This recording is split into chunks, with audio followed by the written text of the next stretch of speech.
this test of the emergency alert system. They may be related to the virus or the advice.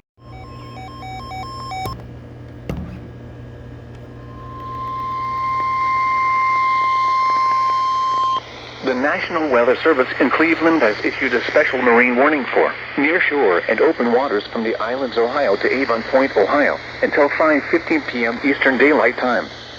At 4:18 p.m. Eastern Daylight Time, a strong thunderstorm was located from Holland on a frequency of 1. Small craft could be damaged and briefly higher winds and suddenly higher waves. Locations impacted include Western Vermilion, Avon Point, Lorraine Harbor, Huron, and Vermilion.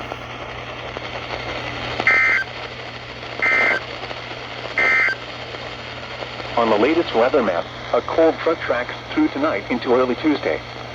High pressure will